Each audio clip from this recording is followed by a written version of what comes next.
Hello hi friends, welcome back Suman stories. Friends, ಹೇಗಿದ್ದೀರಾ? ನೋಡಿ, ನಾನಿವತ್ತು ನಮ್ಮ ಮನೇಲಿ ಹುರುಳಿಕಾಯಿ ಪಲ್ಯ ಮಾಡೋದು ತೋರಿಸ್ತಾ ಇದ್ದೀನಿ. ಹುರುಳಿಕಾಯಿ ಪಲ್ಯ ನೋಡಿ ಏನೇನು ಬೇಕು ಅಂತ ಹೇಳ್ತೀನಿ. ನೋಡಿ, 1/4 kg ಹುರುಳಿಕಾಯಿ ತೊಗೊಂಡಿದ್ದೀನಿ ಫ್ರೆಂಡ್ಸ್. ನೋಡಿ, ಈರುಳ್ಳಿ ತೊಗೊಂಡಿದ್ದೀನಿ, ಹಸಿಮೆಣಸಿನ್ಕಾಯಿ, ಕೊತ್ತಂಬರಿ ಸೊಪ್ಪು ಮತ್ತು ಕಾಯಿ ತುರಿ ಮತ್ತು ಒಗ್ಗರಣೆಗೆ ನೋಡಿ ಉದ್ದಿನಬೇಳೆ, ಕರಿಬೇವಿನ ಸೊಪ್ಪು, ಅರಿಶಿನ, ಸಾಸಿವೆ ಮತ್ತು ಜೀರಿಗೆ, ಒಗ್ಗರಣೆಗೆ ಸ್ವಲ್ಪ ಆಯಿಲ್ಲು ಮತ್ತು ಉಪ್ಪು ಇಷ್ಟು ತೊಗೊಂಡಿದ್ದೀನಿ ನೋಡಿ ಫ್ರೆಂಡ್ಸ್.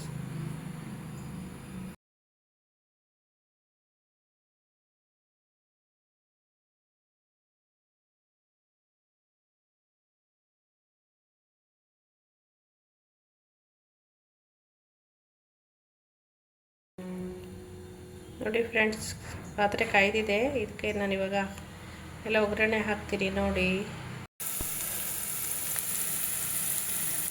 ಈರುಳ್ಳಿ, ಹಸಿಮೆಣಸಿನ್ಕಾಯಿ ಎಲ್ಲ ಒಗ್ಗರಣೆ ಹಾಕಿದ್ದೀನಿ. ಇವಾಗ ಹುರುಳಿಕಾಯಿ ಹಾಕೋಣ ಫ್ರೆಂಡ್ಸ್. ಹುರುಳಿಕಾಯಿ ಹಾಕಿ ಸ್ವಲ್ಪ ಫ್ರೈ ಮಾಡೋಣ.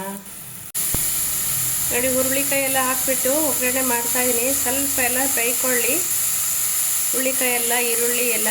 ಲಾಸ್ಟಿಗೆ ಉಪ್ಪು, ಕಾಯಿ ತುರಿ, ಕೊತ್ತಂಬರಿ ಸೊಪ್ಪು ಹಾಕೋಣ. ನೋಡಿ, ಎಲ್ಲ ಸ್ವಲ್ಪ ಲೋ ಫ್ಲೇಮಲ್ಲಿ ಒಂದು 10 ನಿಮಿಷ ಬೇಯಲಿ, ಒಂದು 5 ನಿಮಿಷ 10 ನಿಮಿಷ.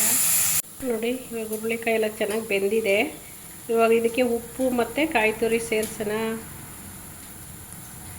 ಮತ್ತು ಲಾಸ್ಟಿಗೆ ಕೊತ್ತಂಬರಿ ಸೊಪ್ಪು ಸೇರಿಸಿ ಗಾರ್ನಿಂಗ್ ಮಾಡೋಣ.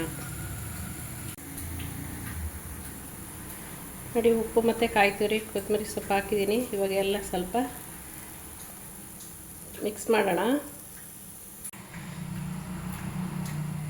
ನೋಡಿ, ಕಾಯಿ ತುರಿ, ಕೊತ್ತಂಬರಿ ಸೊಪ್ಪು ಮತ್ತು ಉಪ್ಪು ಎಲ್ಲ ಹಾಕಿ ಒಂದು 2 ನಿಮಿಷ ಬೇಯಿಸಿದ್ವಿ. ಈಗ ನೋಡಿ, ಹುರುಳಿಕಾಯಿ ಪಲ್ಯ ರೆಡಿಯಾಗಿದೆ.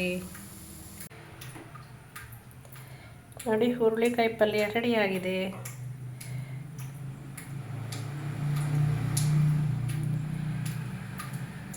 ಫ್ರೆಂಡ್ಸ್, ನನ್ನ ಚಾನಲ್ನ ಲೈಕ್ ಮಾಡಿ, ಶೇರ್ ಮಾಡಿ, ಕಮೆಂಟ್ ಮಾಡಿ, ಸಬ್ಸ್ಕ್ರೈಬ್ ಮಾಡ್ಕೊಂಡು ನೋಡಿ.